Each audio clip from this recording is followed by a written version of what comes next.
Finale sous haute tension. Le Real Madrid accuse l'arbitre, la Coupe du Roi menacée? Vous êtes presque 100% à regarder mes vidéos sans abonner s'il vous plaît. La Coupe du Roi sabotée? Le Real Madrid crie au scandale arbitral avant même le coup d'envoi. Madrid, 25 avril 2025. Dans une ambiance électrique qui dépasse l'enjeu sportif, le Real Madrid vient peut-être de déclencher l'une des plus grandes polémiques arbitrales de l'histoire du football espagnol. À moins de 24 heures de la finale de la Coupe du Roi face au FC Barcelone, la Casablanca a jeté une bombe médiatique. Les arbitres désignés pour le match, Ricardo de Burgos Bengoechea, arbitre principal, et Pablo González Fuertes, VAR, sont accusés par le club madrilène d'hostilité manifeste et de partialité flagrante. Et les accusations ne viennent pas de nulle part. Alors que le Classico devait être une célébration du football espagnol, il s'est transformé en champ de bataille institutionnel. Le Real Madrid a publié un communiqué virulent dans lequel il accuse les arbitres d'avoir tenu des propos menaçants en réponse aux critiques de Real Madrid TV, la chaîne du club, qui diffuse depuis des mois des analyses acerbes contre plusieurs officiels. Mais cette fois, la tension a franchi un seuil inédit, annulation de la conférence de presse, suspension des entraînements publics, et menace à peine voilée de ne pas disputer la finale. Une escalade qui vient de loin, il faut remonter plusieurs mois en arrière pour comprendre l'intensité de cette crise. Depuis la saison 2022 à 2023, la chaîne officielle du Real Madrid multiplie les montages vidéo mettant en lumière ce qu'elle considère comme des erreurs systémiques de certains arbitres contre le club. Parmi les cibles favorites, Ricardo de Burgos Bengoechea. L'homme au sifflet a souvent été critiqué par les médias madrilènes pour des décisions jugées injustes, notamment lors de plusieurs classicos où il aurait, selon eux, permis au Barça de respirer. Mais ce qui était jusque-là une guerre médiatique s'est transformé en confrontation directe. Lors d'un événement privé organisé par le comité technique des arbitres en avril 2025, certains arbitres, dont de Burgos et González Fuertes, auraient lâché des propos extrêmement durs envers le club madrilène. Selon plusieurs sources relayées par la presse sportive, l'un d'eux aurait affirmé « Ils veulent nous salir ?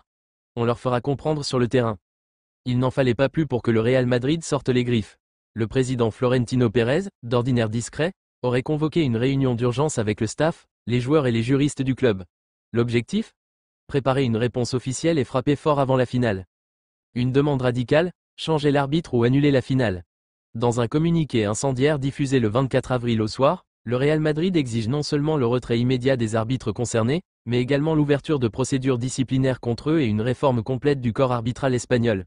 Autrement dit, le club ne remet pas seulement en cause l'impartialité de deux hommes, mais accuse ouvertement l'institution arbitrale de corruption morale. Ces arbitres ont démontré à plusieurs reprises une animadversion et une hostilité inacceptables envers notre institution. Nous ne pouvons accepter qu'ils officient lors d'un match aussi crucial. Le ton est donné.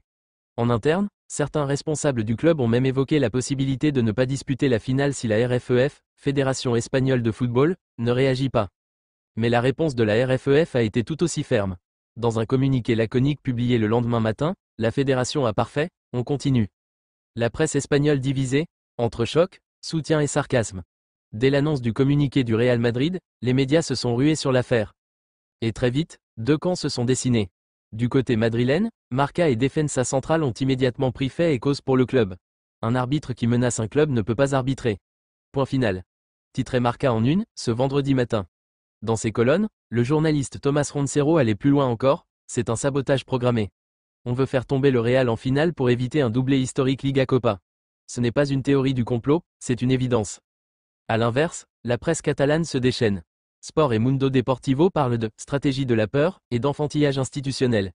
Pour eux, le Real Madrid tente tout simplement d'instaurer un climat de tension afin d'influencer l'arbitre, voire d'obtenir une annulation du match en cas de menace trop forte. Florentino sait qu'avec Xavi, le Barça a retrouvé un jeu dangereux pour Madrid. Il veut saboter ce que le terrain n'a pas encore décidé, écrit Josep Maria Casanova dans Sport. Cette fracture médiatique n'est que le reflet d'une division bien plus profonde dans le football espagnol. Le Real Madrid ne se bat plus seulement contre le FC Barcelone. Il se bat contre une partie du système.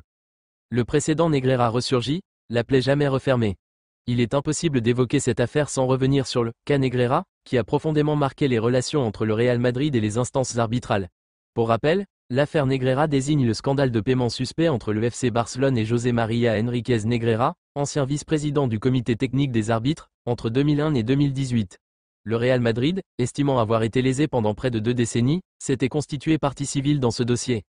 Même si l'affaire Negreira n'a pas encore connu d'issue judiciaire définitive, elle a laissé une cicatrice profonde dans les relations entre les deux géants du football espagnol. Le Real Madrid considère que les liens entre la fédération, certains arbitres et le FC Barcelone ne sont pas seulement historiques mais toujours d'actualité. Et dans cette lecture des événements, voir désigné de Burgos Bengoechea, souvent accusé de décision favorable au Blaugrana, apparaît comme une provocation de trop.